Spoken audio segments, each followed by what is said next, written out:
Al Unser forges ahead. Sneva takes up second, and Rick Mears settles into third.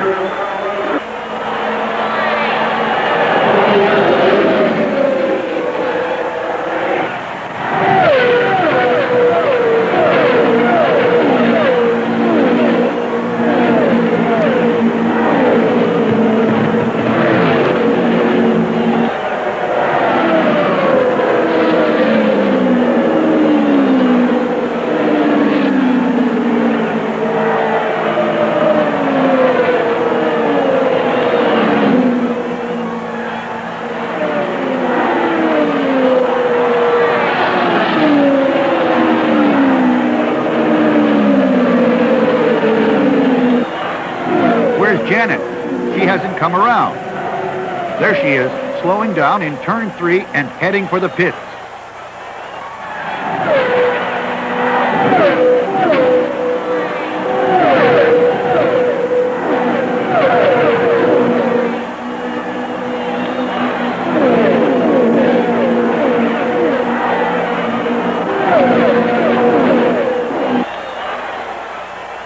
Now it's Al Unser, Mears, Sneva. The front row still dominates.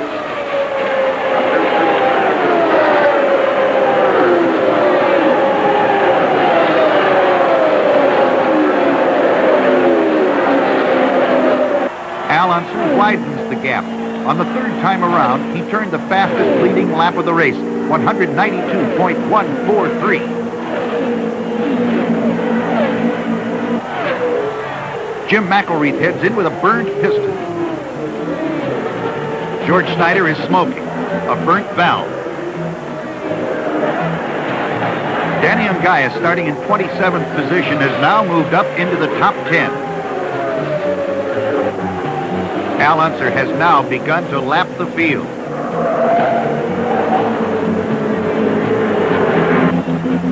It's Johnny Parsons, son of the 1950 winner.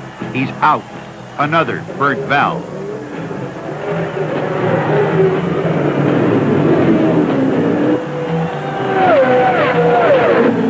Heavy traffic continues. There's still some 25 cars in contention. Ungaius makes a fast stop on the 24th lap. Mears in the 28th. Lee Kunzman smoking and heading for the pits. Still Al Unser, Rick Mears, Tom Sneva, and Bobby Unser. It's hard to believe this balancing act. Wally Dallenbach has lost a wheel, but he comes in on only 2. The left front is in the air. The right rear hub is dragging.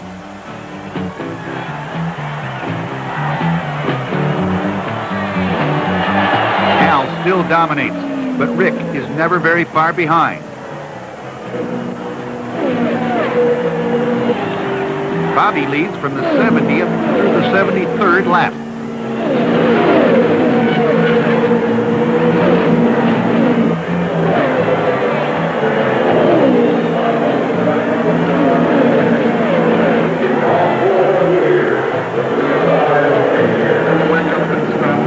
It's lap 94. Voigt's engine died as he came in, and he wants the crew to push him.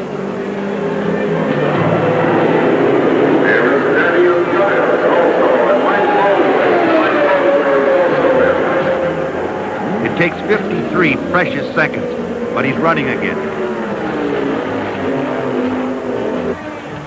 Trouble for Johnny Rutherford. His crew rebuilds his transmission while John sits in the car and waits. Al leads in heavy traffic, and there's smoke coming from the rear of his car. It gets worse. Into the pits for help. It looks like the 1979 500 will belong to someone besides Mary Unser's youngest son.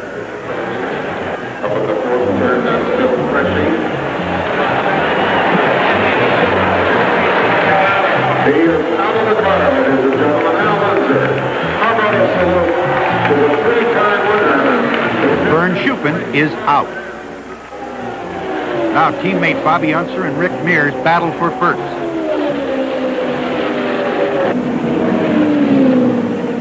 In the 124th lap, they pit together. 13 seconds for fuel only.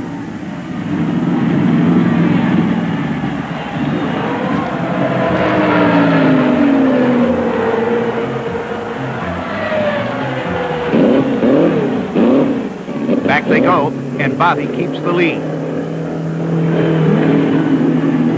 And Tom Sneva is coming in with a dead engine. He rolls into his pit for a restart, but he's dropped to 5th.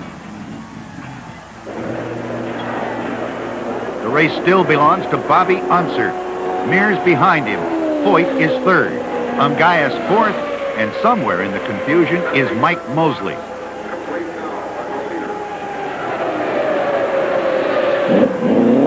A fast stop for Sneva in the 152nd lap. Turn 2, Larry Rice almost keeps it off the wall. It's the 156th lap. Green for go.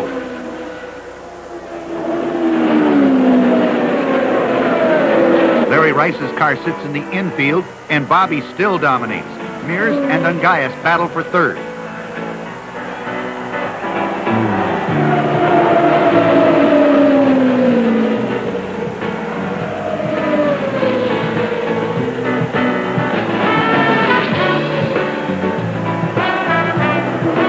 Suddenly, Bobby Unser is slowing down. He's lost his top gear, and now Rick Mears is the leader.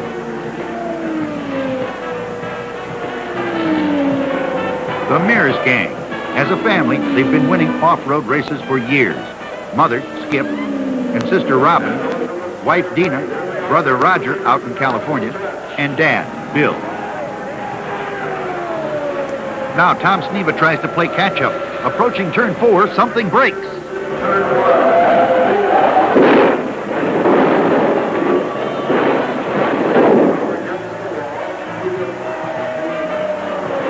The field is under the caution light. Sneva, shaken and frustrated, is okay, and it looks like a trophy dash is in the making. In the 195th lap, the green comes out. Rick leads. Bobby is down 1 lap, and A.J. Foyt is still within striking distance of a 5th win. There he goes, but there's lots of traffic between him and Mears, and now there's less than 5 laps to go.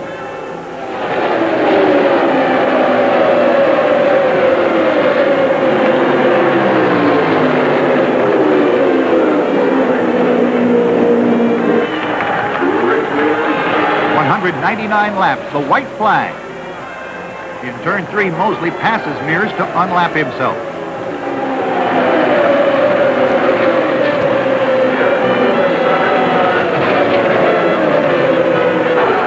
There it is, the checker. The off-road star from California has done it, and on his 2nd try. Foyt slowing down, coasting. Can he make it to the finish line before Mosley catches him? Well, 2nd is not 1st, but not bad for a man going 50 miles per hour.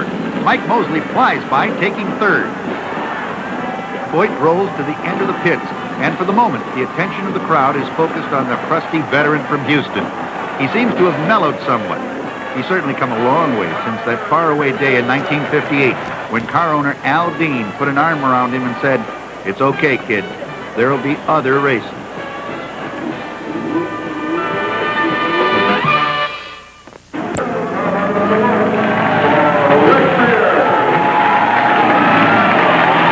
Earlier, it was mentioned that race day for the drivers was sort of like going to the office, except that a lot of people watched you work.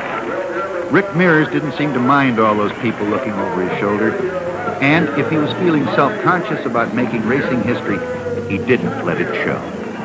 But as the afternoon and evening following the race wore on, his hand hurt from being shaken, his back hurt from pats given by exuberant race fans, and he began to understand that his life had changed forever. For that's the way it is when a man wins the 500. He has achieved the highest pinnacle of success in his chosen profession. And for the rest of his life, he'll be just a little taller, his step a little firmer, his smile a little brighter, his confidence a little stronger. For he is a champion and has earned his fame. Of course, $270,401 helps to make it all worthwhile. But Rick Mears must now come down from Cloud 9, for the clock is running again. And already, they've started the next countdown to 500.